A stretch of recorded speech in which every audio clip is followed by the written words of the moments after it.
Comme ça a été dit tout à l'heure, l'appel qui a été lancé aujourd'hui, c'est pour nous aider à mobiliser les fonds pour continuer la réponse aux besoins des réfugiés congolais qui sont arrivés au Burundi.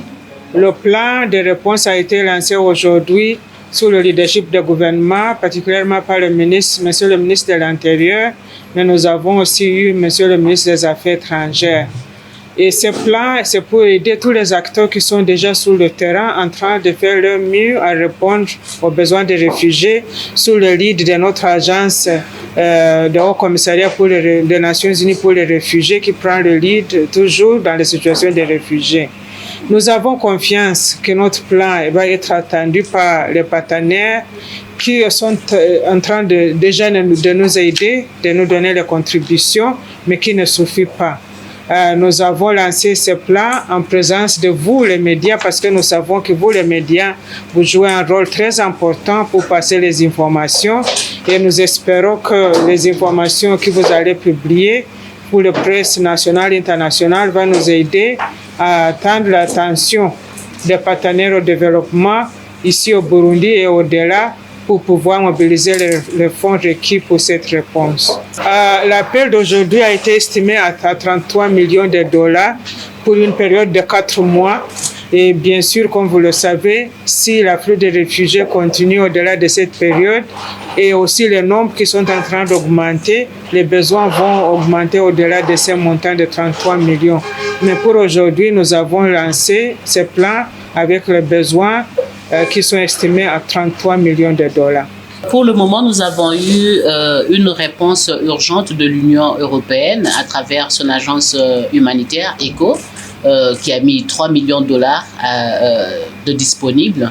Mais également, ce que les agences ont fait immédiatement avec la crise, c'est d'utiliser les fonds qui étaient destinés sur d'autres programmes pour faire une avance pour la réponse à la situation des réfugiés. Parce que du jour au lendemain, on a vu des milliers de personnes en train de traverser. Du jour au lendemain, nous sommes passés, le premier jour, c'était autour de 7 000. Et puis le lendemain, plus de 10 000 sont arrivés. Et puis encore 10 000, 20 000, etc. Donc, juste en 10 jours, nous sommes déjà aujourd'hui à presque 76 000 personnes, comme vous avez entendu le ministre de l'Intérieur le dire. Donc, l'évolution est très rapide pour permettre vraiment de mobiliser les fonds qu'il fallait. Et donc, c'est pourquoi les agences ont utilisé des fonds destinés à d'autres programmes pour essayer de mettre directement pour la réponse. Et là, on aura les détails que l'on communique généralement aux affaires étrangères et au ministère de l'Intérieur sur ce que nous faisons lorsqu'il y a des fonds qui entrent dans le cadre des activités qui relèvent de leur purview. Donc, en tout cas, on communique toutes ces informations progressivement. Et comme je disais tout à l'heure, les besoins sont énormes. Avec les 3 grands sites, vous pouvez venir avec nous, vous allez voir vous-même sur le terrain, plus de 30 000 personnes du côté de Ndava, d'Achibitoke, plus de 24 000 personnes juste ici à Gatumba, aux portes de Bujumbura, et puis également de côté de Rumongue. C'est vraiment une catastrophe humanitaire là-bas, avec ceux qui arrivent par les bateaux et qui passent la nuit sur les plages, qui font tous les besoins sur place, aucune couverture, il n'y a pas de tentes, même pour les protéger contre la pluie. Nous sommes en saison de pluie, la situation est vraiment difficile.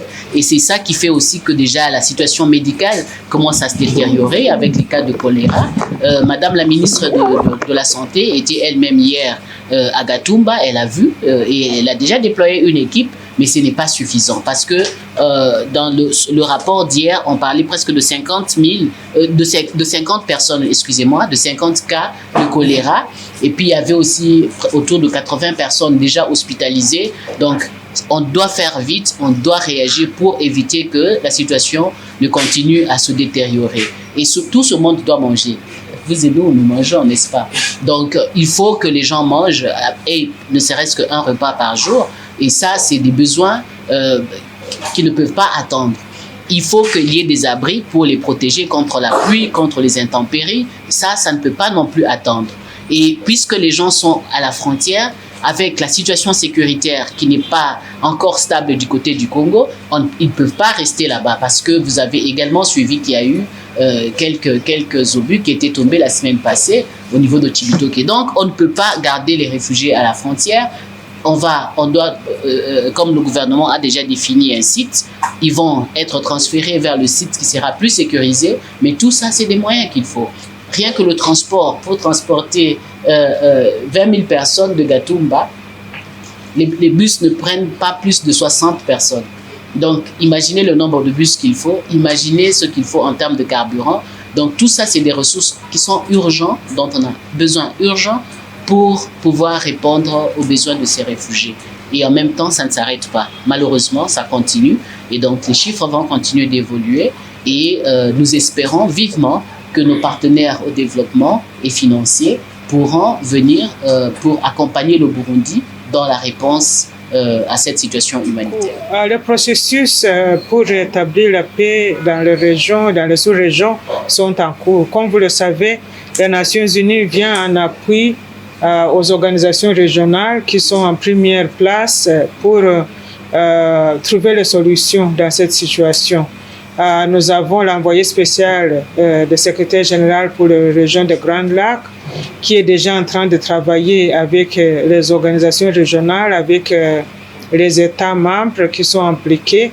Et nous espérons qu'avec tous les accords qui ont été signés, avec les processus qui sont en cours, avec l'appui de tout le monde, que ce soit les organisations régionales et internationales, que la paix va être rétablie dans les régions et que la souffrance des réfugiés va s'arrêter.